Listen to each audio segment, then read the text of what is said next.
أعوذ بالله من الشيطان الرجيم. بسم الله الرحمن الرحيم. الحمد لله رب العالمين بارئ الخلائق أجمعين باعث الأنبياء والمرسلين، ثم الصلاة والسلام على خير خلقه العبد المؤيد والرسول المسدد حبيب إله العالمين أبي القاسم المصطفى محمد.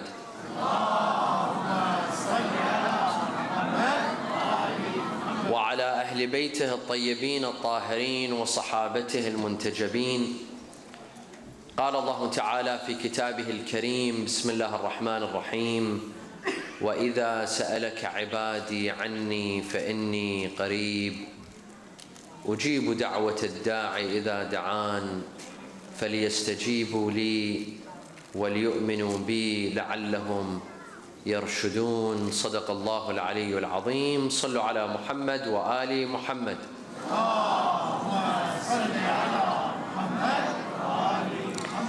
A second salawat for the love of Imam Hassan, Imams Al-Hassan wal-Hussein.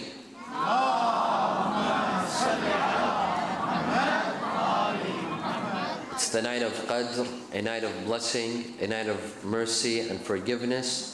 For the love of Amir al-Mu'mineen, a third salawat with your loudest voices.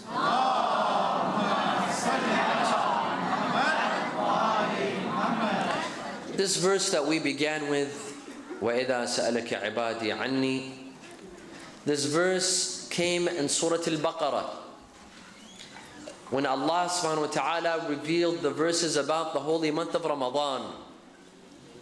يَا أَيُّهَا الَّذِينَ آمَنُوا كُتِبَ عَلَيْكُمُ الصِّيَامُ كَمَا كُتِبَ عَلَى الَّذِينَ مِنْ قَبْلِكُمْ لَعَلَّكُمْ تَتَّقُونَ. And then the verses speak about fasting during the month of Ramadan. And then at the end of the page, as soon as Allah subhanahu wa ta'ala finishes speaking about fasting during Ramadan, He mentions this: وَإِذَا سَأَلَكَ عِبَادِي عَنِّي فَإِنِّي قَرِيب. If my servants, Ya Rasulullah, if my servants ask you about me, then tell them I am close. I am close to them. I am not distant. I am not far away. أُجِيبُ دَعْوَةَ الدَّاعِ إِذَا دَعَانِ. I answer the call of the one who calls on me. The one who says my name, I answer him. فَلْيَسْتَجِيبُوا لِي. Let them answer me. I will answer them, but first let them answer me and let them believe in me. You see, my dear brothers and sisters, this verse speaks about dua and the power of dua.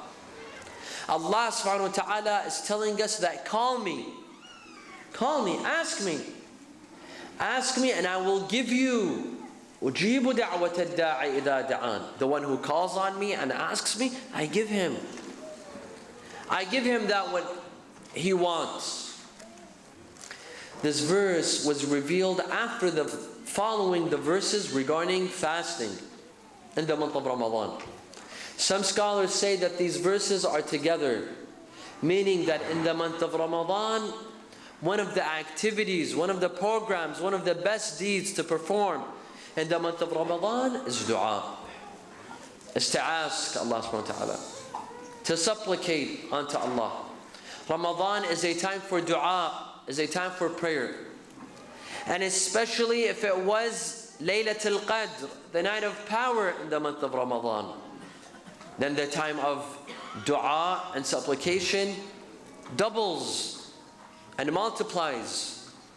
Tonight, my dear brothers and sisters, if we were to raise our heads to the sky, and if we can open our eyes, not the physical eye, but the basira, we would see thousands of angels, rather millions of angels are descending to the earth now.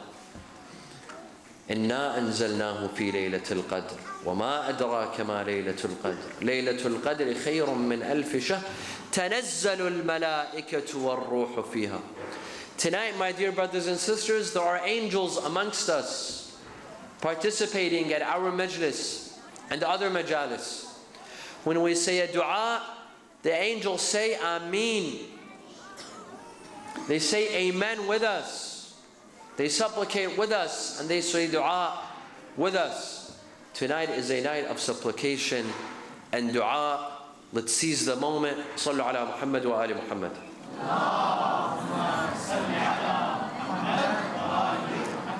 You see, my dear brothers and sisters, dua is not just for Muslims. Dua is not just for the followers of Ahlulbayt. Dua is not even just for Muslims and Christians and Jews.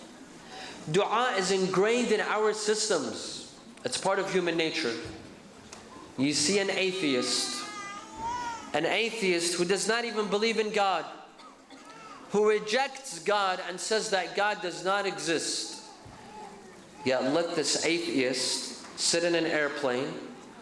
Let there be a little bit of turbulence on that airplane, especially if it's Malaysia Airlines. See if this atheist does not perform dua. See if this atheist does not raise his hands to Allah subhanahu wa ta'ala. On the ground, he says God does not exist. But if he sees a little bit of danger, a little bit of turbulence on the flight, he starts reciting dua. Because it's inside of him. No matter how much he wants to deny it with his tongue, but his heart can't deny it. وَجَحَدُوا بِهَا وَاسْتَيْقَنَتْهَا أَنفُسُهُمْ. They say we don't believe, but deep down inside in their hearts, they are all believers. A man came to Imam al-Sadiq alayhi salam. He said, Ya Rasulullah, Allahumma salli ala Muhammad wa alihi. He told him, I do not believe in the existence of God. Prove to me the existence of God. He told him, okay. Have you ever been on a ship? He said, yes. In the middle of the ocean? Yes. Were there any big waves? Yes. Were you about to sink? Yes. He said, what did you do? He said, I prayed. I called for help. He said, but there's no one in the ocean, in the middle of the ocean. Who did you call for help? He said, I don't know. I called for help. He said, you know who you called? You called Allah. You called Allah. Thus, even an atheist who denies God's existence, but let him be in danger. Let the doctor tell him that you are diagnosed with cancer and you will die within a week. Look at the du'as that he will recite. Look at how religious he will become. In fact, dua, the need for dua is proof of Allah's existence. It's proof of Allah's existence. Because when you're in danger, when your life is in danger, when you're diagnosed with cancer, when you're about to die, when you turn to a higher authority, a higher being, more powerful than you and more powerful than anyone else, that is proof that Allah exists. That is proof that Allah exists. Before I came to New Zealand, there was a show that I saw on TV. One day I was flipping through the channels and I saw a show called Hubut al-Darari, Emergency Landing. Now this show, it's a prank. They bring singers, actors, actresses, entertainers from the Arabic world. They put them on a plane and they create turbulence. The pilot, he starts going up and down. Of course, it's very dangerous, but it's very humorous as well, because this actor all of a sudden starts shouting and crying until they have an emergency landing. They bring an actor or an actress or a singer that is absolutely not religious. This actor or singer is known to be the farthest away from Allah. There's no hijab, no salah, no fasting, no observing of religion whatsoever. As soon as the pilot starts going down and then up again and he starts swerving, all of a sudden they start reciting dua. They start worshipping. They start praying to Allah. They start saying the shahadatain. And you see this actor, all of a sudden he starts reciting the most beautiful and eloquent du'as. Why? Because his life is in danger. When he's on land, when he's safe and sound, there's no mentioning of Allah subhanahu wa ta'ala. There's no dua or remembrance of Allah. But as soon as his life is in danger, they come back to dua. Sallu ala Muhammad wa ala Muhammad.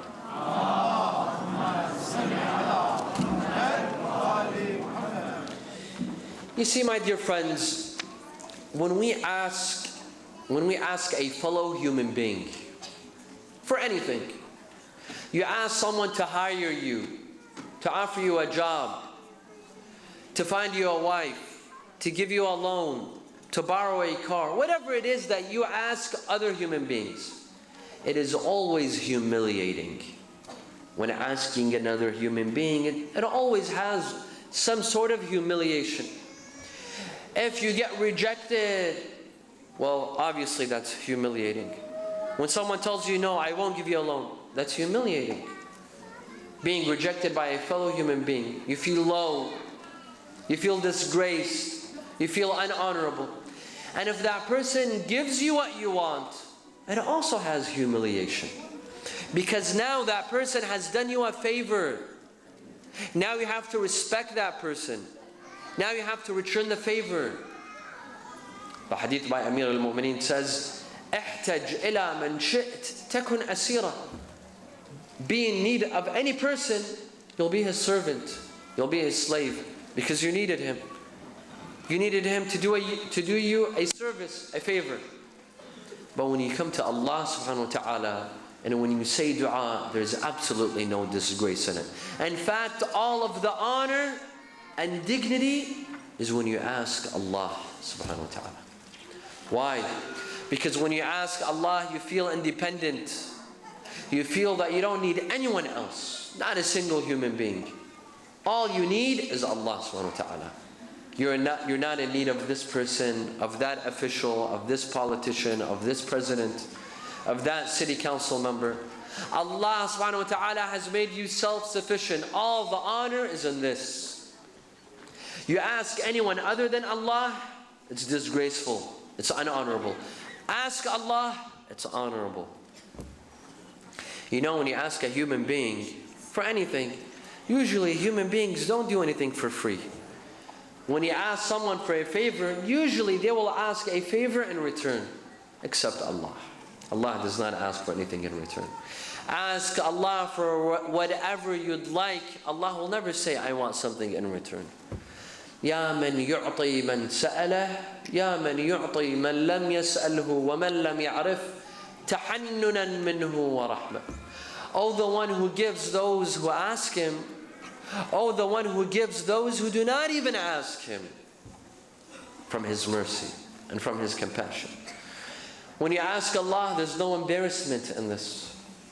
When you go and ask someone for a loan, you're always embarrassed, you're shy, you don't know how to start, you'd like a loan. But with Allah, there's absolutely no embarrassment. Ask for whatever you'd like. When you ask a person, there's always fear of rejection. You're nervous, you're scared. Is he going to give me? Is he not going to give me? There's always fear of rejection. With Allah, there's no fear of rejection.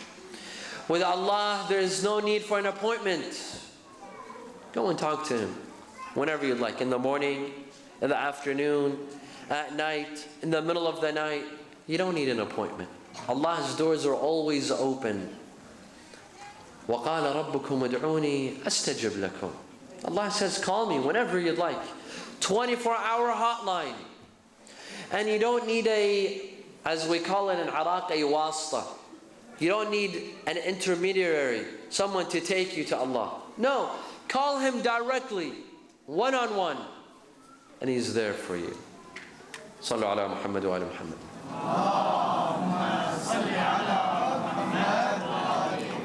There are some who remember Allah only during emergencies. Only when they're in need. Only during emergencies, they remember to say dua, to raise their hands and say dua.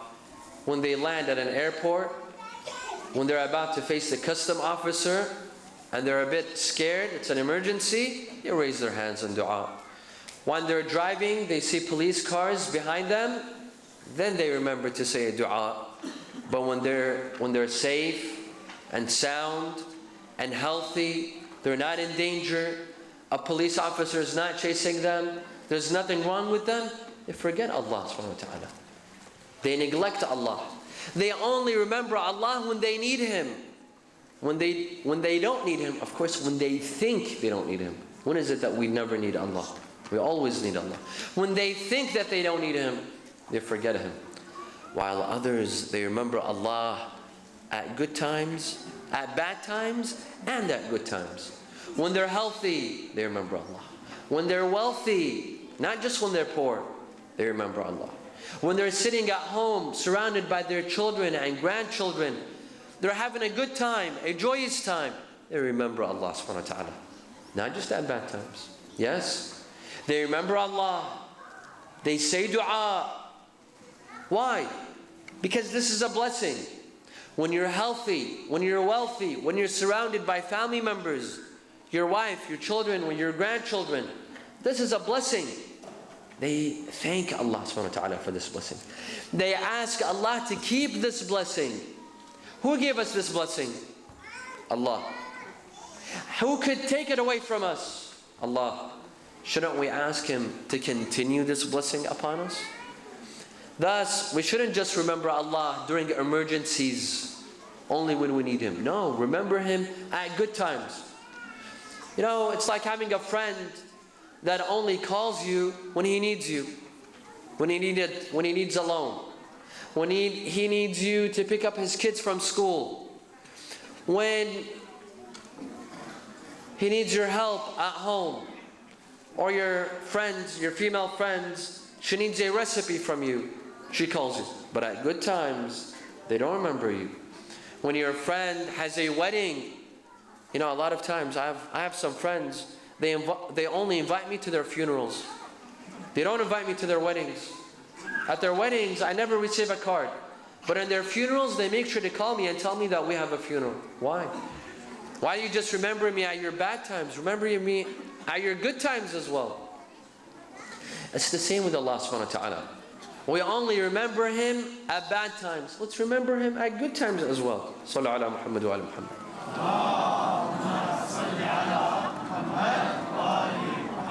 There are some that say dua and practice dua for the reward.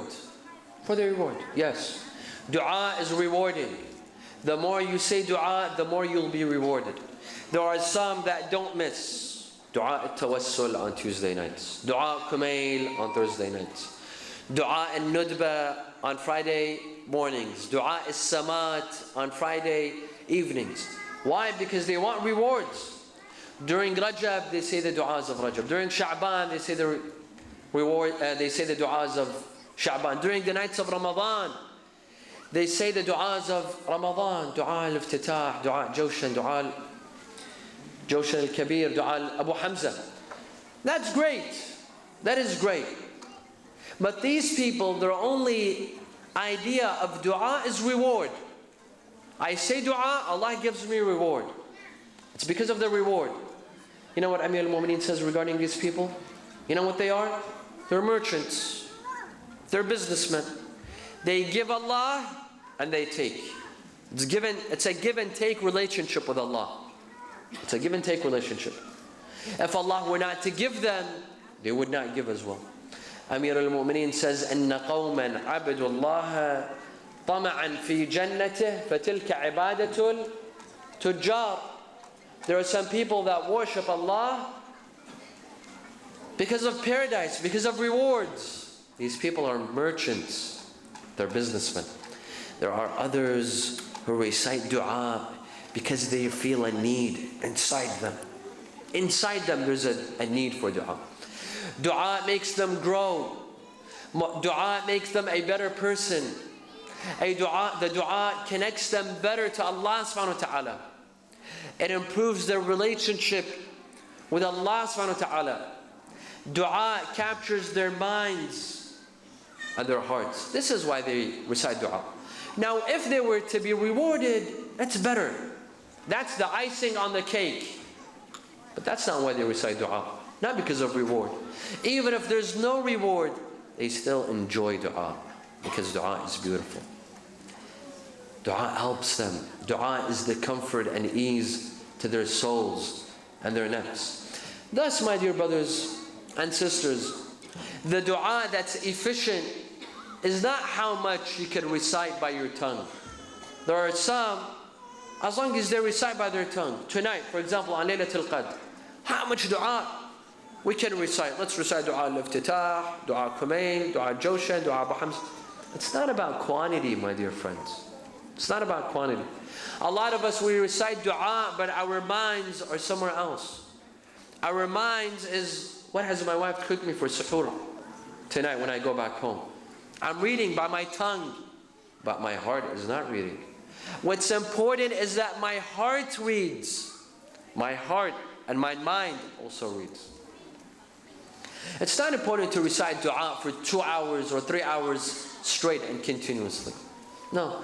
Sometimes if you recite dua genuinely, sincerely, for 20 minutes, 20 minutes, it could be more fruitful and beneficial than reciting for dua for 2 hours. Because in those 20 minutes you concentrated. You knew what you were saying. It was coming not just from your tongue, it was coming from your heart. So it's not about the quantity of dua, my dear brothers and sisters. It's also about the quality. You know, it's like working out. When you go to the gym, there's some people that go to the gym, they want to do everything. Every single exercise there is, they want to do it. That's not how it works. It's not about the quantity of your exercise. It's about the quality. How do you exercise? Not how much. Not how much. Perhaps a 10-minute exercise is more fruitful and beneficial than an hour of exercise. It's the same with dua. Sallu ala Muhammad wa ala Muhammad.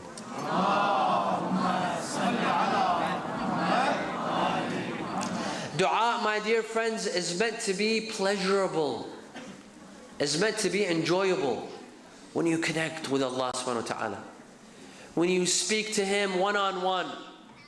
You know, I would hear former scholars, they would say, if you want Allah to speak to you, recite Quran. If you want to speak to Allah, recite dua. Recite dua.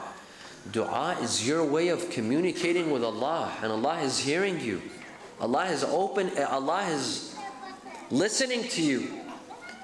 When you recite dua, it's a one-on-one conversation with Allah. It's very beautiful. You connect directly with Allah. Especially if it's mixed with tears. It makes it more enjoyable. Especially if you're by yourself. No one could hear you. Say what you want. Say what's inside your heart. Speak to Him in your own language. Dua has no set language. Any language that you choose. Dua does not have specific words. Say the words that you choose and the way that you want, and Allah will hear you. In Arafah, in Mecca, Imam Hossein alayhi salam, dua Arafah says, فَإِلَيْكَ عَجَّةِ الْأَصْوَاتِ بِصُنُوفِ اللُّغَاتِ. My Lord, all of those voices are calling you with various languages. Allah does not have a certain language. Call Allah in any language that you want, in any words that you want, and He will hear you. Which du'as should we recite, my dear brothers and sisters? Sallu ala Muhammad wa ala Muhammad.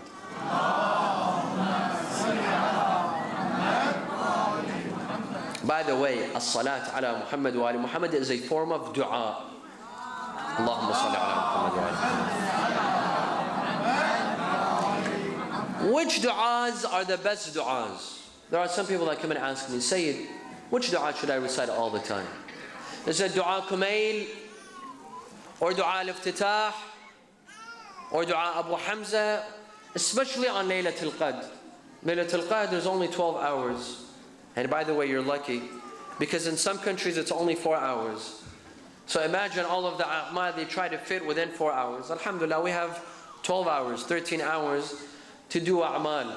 But even the 13 hours, it's still not enough. Which du'as should we recite? There are some that ask me, should we recite du'a Abu Hamza, or du'a Joshan, or du'a Raf al-Masahif, or all of them? Which du'a? Not just in Ramadan, not just on Laylatul Qadr, in general, throughout the year, which du'a should we recite? There was a scholar in Lebanon by the name of Sheikh Muhammad Taqi al-Faqih, very well-known scholar, a faqih, a jurist. His name is Faqih, and he was himself a faqih, a scholar, a jurist. He was asked this question once, that which du'as should we recite? You know what he said? He said du'as are like an open buffet. Like an open buffet. Have you ever stayed at a hotel in which you had an open buffet? Or you've been to restaurants in which it's an open buffet. Which food do you eat? Well, there's some people that eat all of the food. They go and they want to have every kind of food in that open buffet. While others, they choose the food that they like. It's an open buffet, but they choose the food that's good for them. If they like spicy food, they'll go and choose the spicy food. If they like seafood, they'll go and eat the spicy food. If they are vegetarian, they'll go and choose the food that's vegetarian. If they are diabetic, they will choose the food that is good for them, and so on and so forth. As Shaykh Muhammad Taqi al-Faqih says that du'as are like an open buffet. You choose.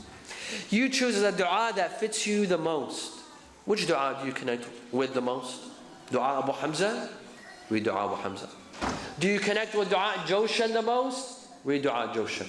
You don't have to force yourself to read everything. Read the du'a that you like the most, that touches you the most, that changes you the most. I'm sure all of us, we have a relationship with one du'a. There are some people that have a relationship with du'a Arafah of Imam Hossein alayhi salam. Beautiful du'a. One of the gems that came out of Ahlulbayt, du'a Arafah. Unfortunately, we read it only once a year. Only once a year. Others have a relationship with the other du'a. You choose the du'a that you are most comfortable with. Not the easiest. Not the one that is most, easiest to read. No. The du'a that you feel more comfortable with emotionally. Read it. Sallu ala Muhammad wa ala Muhammad.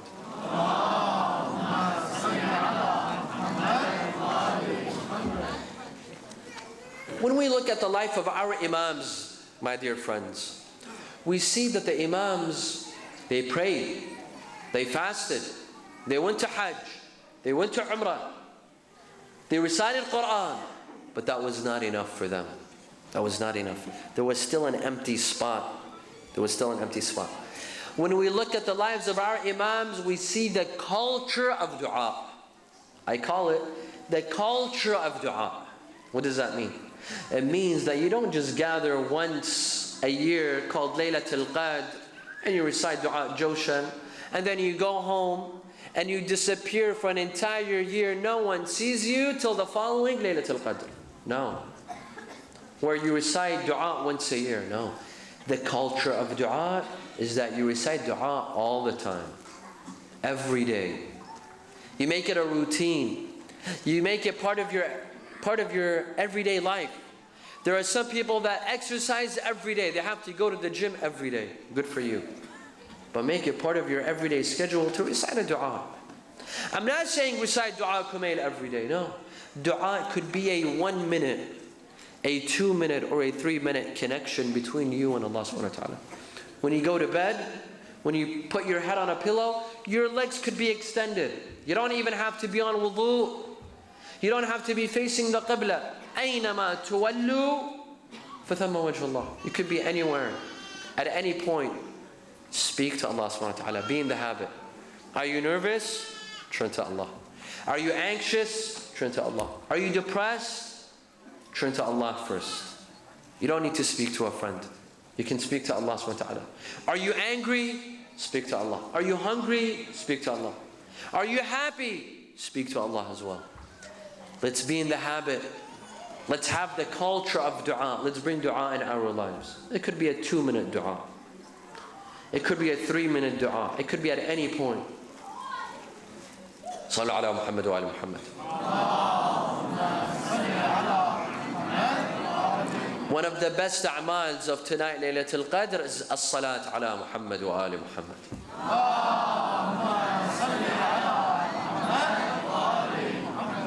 Dua, my dear friends, it gives hope. It gives hope. You know, if God forbid, someone is diagnosed with cancer, no matter how much the doctors tell you that there's no hope for you, if politicians tell you that there's no hope for our country, our economy is going down, if our countries tell us that ISIS is coming, they're about to kill us, no matter how much people tell you there's no hope, when you have the power of dua, there's always hope. There's always hope. There's no such thing as there's no hope. There's no such thing as this scenario is not going to change. The thing that I am in right now is not going to change. My marriage is not going to change. I'm not going to be able to find a wife, a husband. I'm not going to bear children. I'm not going to find a wife, or a job. There's no such thing. When Allah subhanahu wa ta'ala has given us dua, that means there's always hope. Even if you're in the worst situations, even if you're in the most dangerous situations, even if you're in the most hopeless situations, there's always hope. There's always hope. When doctors have given up on you, when politicians have given up on you, when your family members have given up on you, Allah subhanahu wa ta'ala does not give up on us. وَقَالَ رَبُّكُمْ ادْعُونِي أَسْتَجِبْ لَكُمْ. Allah subhanahu wa ta'ala will answer us. No matter how desperate we are, all it requires is a shout to Allah. You don't even have to speak. You don't have to speak. Just look to Allah. Allah knows. When Ibrahim alayhi salam was thrown in the fire by Namrud, Jibreel came to him. Prophet Ibrahim was thrown in the fire. Jibreel came to him. He told him, is there anything that I could do for you?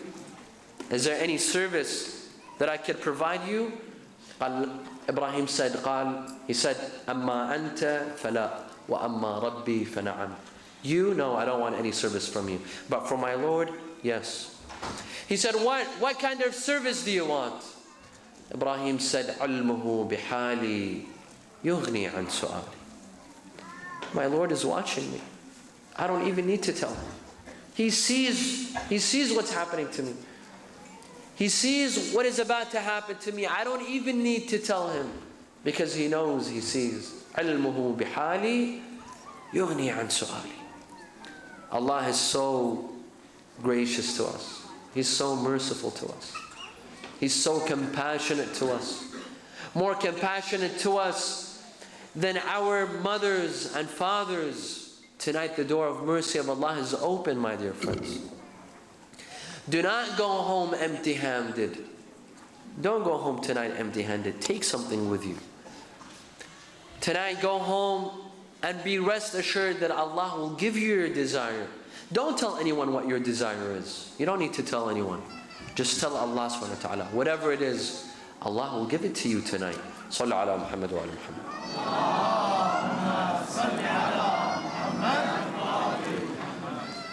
Allah subhanahu wa ta'ala tells us in the Quran that I answer the dua. I answer dua. وَقَالَ رَبُّكُمْ ادْعُونِي أَسْتَجِبْ. I will answer you. This is a promise. وَإِذَا سَأَلَكَ عِبَادِي عَنِّي فَإِنِّي قَرِيبٌ أُجِيبُ دَعْوَةَ الدَّاعِ إِذَا دَعَانِ. I answer the call of those who ask me. I give them. I am generous. Yet you might be thinking that I've asked Allah many things. I asked Allah for so many things, but Allah did not give me. I know couples that have been married for 13 years, 14 years, and they still don't have children. They say, we're calling Allah, we've been begging Allah, yet Allah has not given us. But you're telling me that Allah promises to give. أُجِيبُ دَعْوَةَ الدَّاعِ إِذَا دَعَانِ. How is this? Does Allah break His promises? Allah lies? Astaghfirullah. No. Allah does not lie, and Allah does not break His promises. But there are requirements and rules. There are secrets, my dear friends, secrets. And all of this was an introduction. And as we conclude, we approach the conclusion, there are secrets to dua, my dear brothers and sisters. The Quran tells us there are secrets. If you want Allah to answer your dua, to answer your call, there are secrets. The Quran tells us some secrets. What is it? There are several theories. One theory says, this opinion says, come to Surah Al-Anbiya. Come to Surah Al-Anbiya. Surah Al-Anbiya in the Quran tells us about several prophets who prayed to Allah. They said a dua and Allah answered them. Allah answered them. When Allah answered them, not because they're prophets. You might be thinking, well, they're prophets, obviously. When a prophet asks Allah, Allah gives them. No. It's not because they were prophets. Allah tells us why. For example, Prophet Nuh. وَنُوحًا إِذْ نَادَى مِنْ قَبْلِ فَاسْتَجَبْنَا لَهُ. Nuh asks Allah, Allah answers him. Yunus. وَذَنُّونِ إِذْ ذَهَبَ مُغَاضِبًا فَظَنَّ أَنْ لَنْ نَقْدِرَ عَلَيْهِ فَنَادَى في الظلمات أن لا إله إلا أنت سبحانك إني كنت من الظالمين فاستجبنا له. Yunus went inside. Yunus suffered from 3 darknesses. He was inside the stomach of a whale, in the middle of the ocean, in the middle of the night. 3 darknesses. في الظلمات. And he remained in the stomach of the whale for months, if not years. For months. Yeah, Yunus, from that darkness, from the darkness of the whale, the darkness of the ocean, the darkness of the night, he calls Allah and Allah answers him. فَاسْتَجِبْنَا لَهُ وَنَجَّيْنَاهُ مِنَ الْغَمِّ وَكَذَلِكَ نُنْجِي الْمُؤْمِنِينَ. Regarding Zakaria, وَزَكَرِيَّا إِذْ نَادَى رَبَّهُ رَبِّ لَا تَذَرْنِي فَرْدًا وَأَنْتَ خَيْرُ الْوَارِثِينَ فَاسْتَجِبْنَا لَهُ. Zakaria did not have children. He was old. He asked Allah to give him a child. Allah gave him Yahya at an old age. And other prophets. Several prophets asked Allah and Allah gave them. What is the secret? Because they're prophets? No. The Quran says, not because they're prophets, but because they did something. Are you willing? Are you willing to do the same? If you and me are willing to do the same, Allah will answer our du'as. But if we're not willing, then let it be another 30 years. We beg and Allah will not answer. What was it? Sallu ala Muhammad wa ala Muhammad.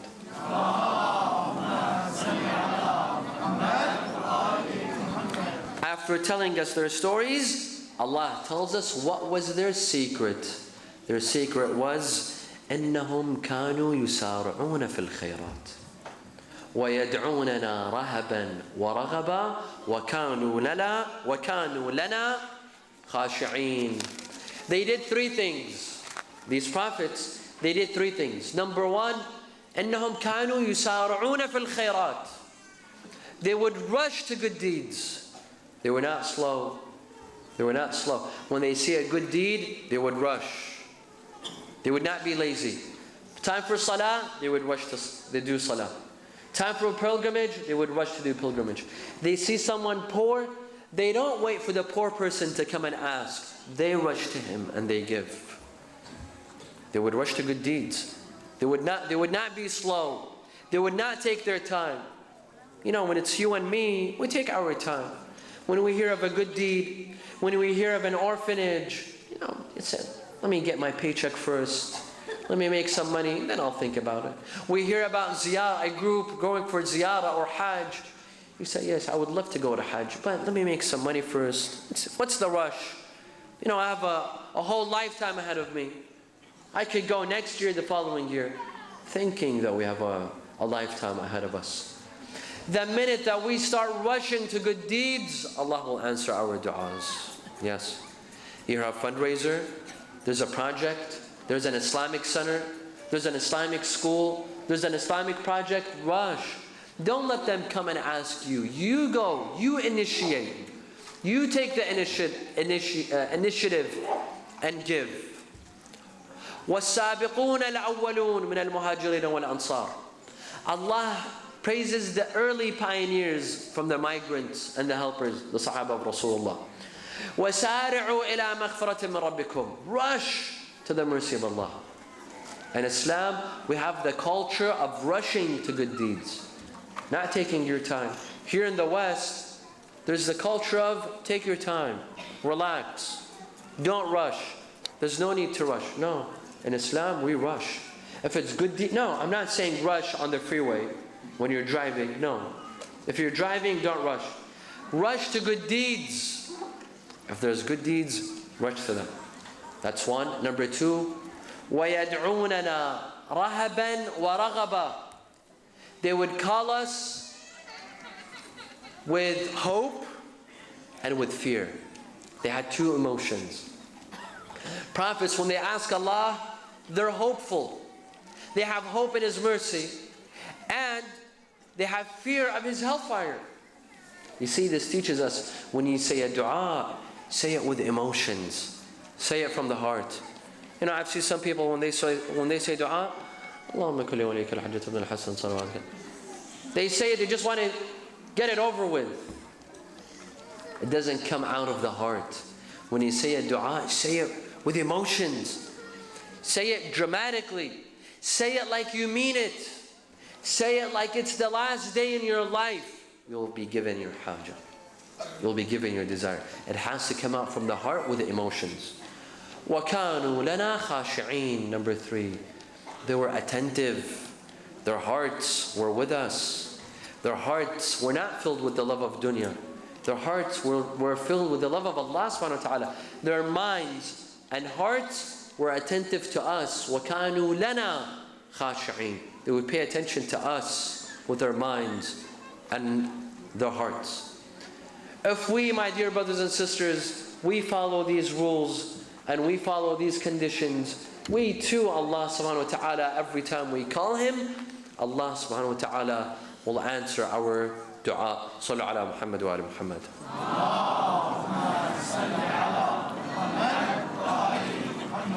Dua to be answered, my dear friends, my dear brothers and sisters, among its requirements and conditions is that dua has special times and special places. You can say dua at any place and at any time, but if you want that dua to be answered quickly, very fast, there are special times and there are special places. Among the times is Laylatul Jum'ah, Thursday night, Thursday evening. The door of Allah's mercy is open. Among the special times is Yawm al-Jum'ah, on Fridays. Among those times are the days of Ramadan. Among those times is Yawm Arafah. And among those times is Laylatul Qadr. Laylatul Qadr. وَمَا أَدْرَاكَ مَا Laylatul Qadr. Laylatul Qadri خَيْرٌ مِّنْ أَلْفِ شَهْرٍ. On a night like this, Allah subhanahu wa ta'ala says, ask me. I have sent my angels to you so that you may ask, and they will say, Ameen, and I will answer your call. Ask me, and I will give you. Ask me, and I shall give you. There are special times, and there are special places, my dear friends, for dua. You can say dua any place, wherever you choose, but there are some places that are designated for dua, like at mosques, at a masjid, at Masjid al-Haram, at Masjid al-Nabi, Masjid al-Nabawi, but more specifically at the grave sites of our holy Imams, but more specifically under the Qubba of Sayyidina wa Mawlana Abi Abdullah al-Hossein, salawatullahi wa salamuhu alayhi.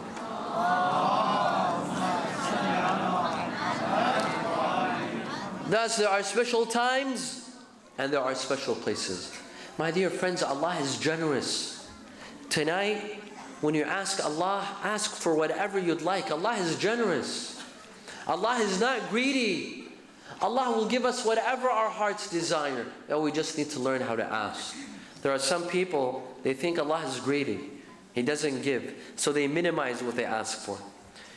There were two people, they went to Masjid al-Haram. They held the Kaaba. One of them said, oh Allah, $100. I want $100 from you. Only $100. There was someone else standing next to him. He said, oh Allah, $1 million.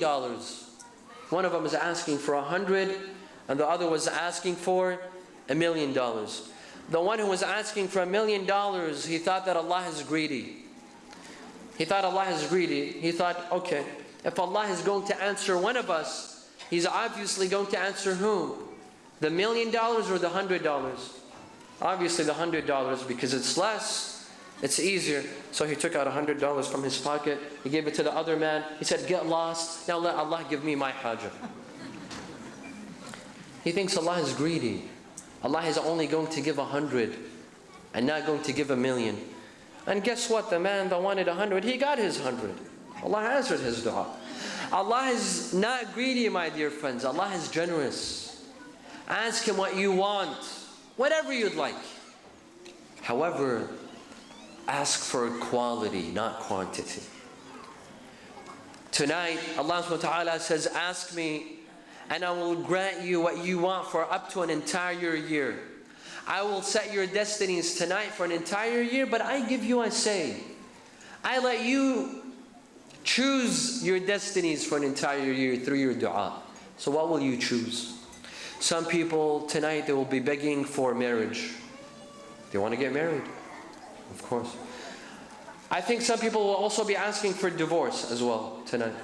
Just like some people ask for marriage, some ask for divorce. Some will be asking for children. Some ask for jobs. Some ask for cars. Some ask for promotions. These are good things. But also leave something for your what? For your akhirah as well. Pray something for your akhirah. Pray for your forgiveness. Pray that Allah subhanahu wa ta'ala puts you in a good place in paradise. Pray for your children. Pray for their guidance. Pray that Allah subhanahu wa ta'ala guides your children. This was one of the du'as of Ibrahim alayhi salam. Ibrahim, one of his du'as, you know, Ibrahim has the most beautiful du'as and supplications that are mentioned in the Quran. Among the most beautiful supplications of the Prophet Ibrahim is this: Rabbi ij'alni muqim as-salati wa min dhurriyyati. Oh Allah, make me among those who pray, establish prayer, and my children, and my progeny. Let them pray. Let them be religious. Pray for your children tonight. Pray that Allah guides them. Allah protects them from the evil of this world and the evil of shaitan. This is very important. Sallu ala Muhammad wa ala Muhammad.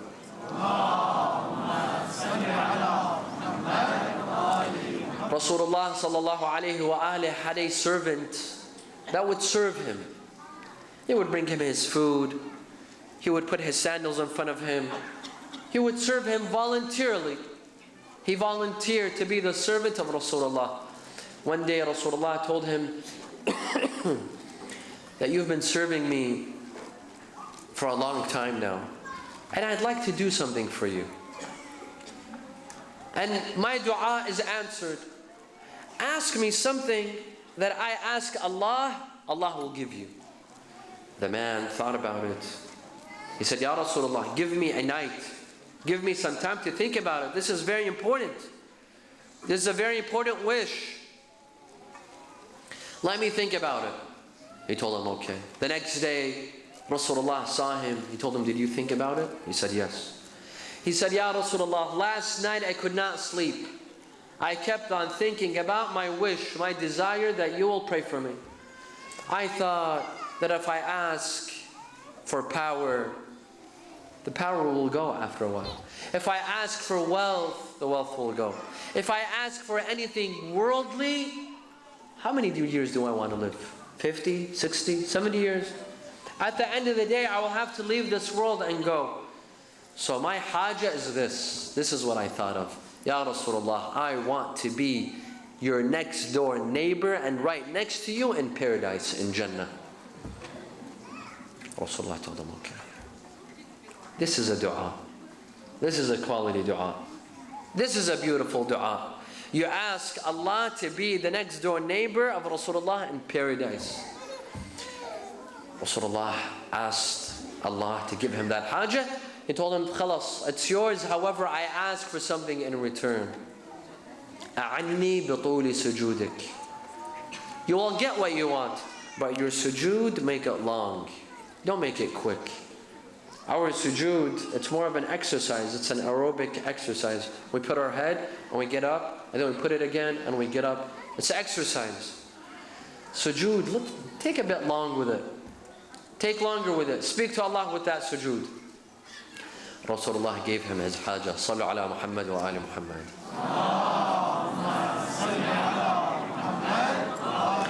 Among the a'mal of tonight, my dear brothers and sisters, among the best a'mal of Laylatul Qadr is ziyarat al-Imam al-Hussein alayhi salam. How special is Imam Hussein? How special is he? We remember him on the 1st of Rajab and in the middle of Rajab. We remember him in the middle of Sha'ban. We remember him on the 1st of Ramadan. We remember him on Laylatul Qadr. We remember him on the day of Eid. We remember him on the day of Arafah. We remember him on the day of Ashura. We remember him on the day of Arba'een. Allah subhanahu wa ta'ala wants us to remain connected to Imam Hussein all year long. Not to forget the Imam. Tonight, when you worship and when you supplicate, don't forget to give your salams. Look to Karbala for a little moment and give your salam to Imam Hussein alayhi salam. And before we begin our a'mal, it is good that we perform tawassul with Imam Hussein alayhi salam. We ask Allah subhanahu wa ta'ala to forgive us and to accept our a'mal and to give us our hajat and desires for the sake of Imam Hussein. I conclude with this story as we shed a couple of tears for Imam Hussein alayhi salam. Al-Allam al-Majlisi, the author of Bihar al-Anwar, he says, one night I saw in my dream that I was sitting on a mimbar. And there was a very large majlis, a large gathering, lots of people listening to me. And then he said, I saw a lot of people, they stood up. Someone entered the majlis. Someone honorable, someone royal entered the majlis. People got up, they made room, they made space for that person. He said, I realized that it was Fatima al-Zahra alayhi salam who had entered our majlis. He said, and then two people, they came to me. They said, Ya Shaykh, Fatima al-Zahra has a request from you. What is the request of Fatima al-Zahra? She said, I want you to end your lecture and your sermon with Musibatul Wada', the tragedy of the last farewell. Which farewell? Which farewell? The farewell between Imam Hussein and Sayyidah Zainab. She said, I want to hear this musibah from you, Ya Shaykh. He said, but I have not memorized it. I don't know it well. They went and came back. They told him, As-Sayyidah Fatima al-Zahra insists. She wants to hear Musibat al-Wada', the last farewell between her children, Imam al-Hussein and Sayyidah Zainab. She insists that you read it. He said, I am a servant of my lady Fatima al-Zahra. He began. On the day of Ashura, when Imam Hussein alayhi salam was about to enter in the battlefield, all of his brothers, all of his companions had fought bravely and were killed. Imam Hussein was left without supporters, without brothers, without sons, without nephews. It was time for him to enter the battlefield. He put on his armor, he put on his turban. He took his sword and then he looked towards his camp. Ya Zainab wa ya Ruqayya wa ya Sukayna wa ya Rabab, عليكن مني السلام فهذا آخر الاجتماع. My dear sister Zainab, my dear sister Kulthum, Ya Rabab, my dear daughters Sukayna and Ruqayya, I bid you farewell. I'm about to enter the battlefield. I'm about to depart. May Allah look after you. And then Imam Hussein said, Man dha yuqaddimu li jawadi? Who will bring me my horse? His sister Zainab brought him his horse. She said, what kind of a sister am I who brings the horse of death to her brother? أي أخت تقدم لأخيها جواد المنية. Imam Hussein sat on his horse. He's about to enter the battlefield. His daughter Sukaina calls him, my father, I have a request from you. Take us back to Medina. He told her, my daughter, it's too late. It's too late. I have to fight. Sukaina told him, my dear father, remember a few days past when Muslim ibn Aqil, he passed away. His daughter Hamida, you called her, you seated her on your lap, you brushed her head, and you told her that I am your father and you are my daughter. Do you remember this, my father? He said, yes, I do remember. She said, my dear father, in an hour from now, who will see me in his lap? Who will treat me like an orphan, my dear father? Imam Hussein rose on his horse. He's about to enter the battlefield. All of a sudden, he hears a voice from behind him. It's a soft voice. It's a sad voice. What is the voice saying? Mahlan, mahla, yabna Zahra. Oh, the son of Fatima, slow down.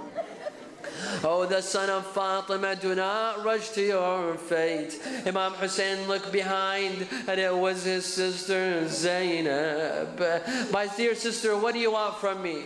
أخي أبا عبد الله انزل من على ظهر جوادك. My dear brother, this is the last time I stop you. Believe me, I will no longer stop you. But I have one request. Come down from your horse, my dear brother.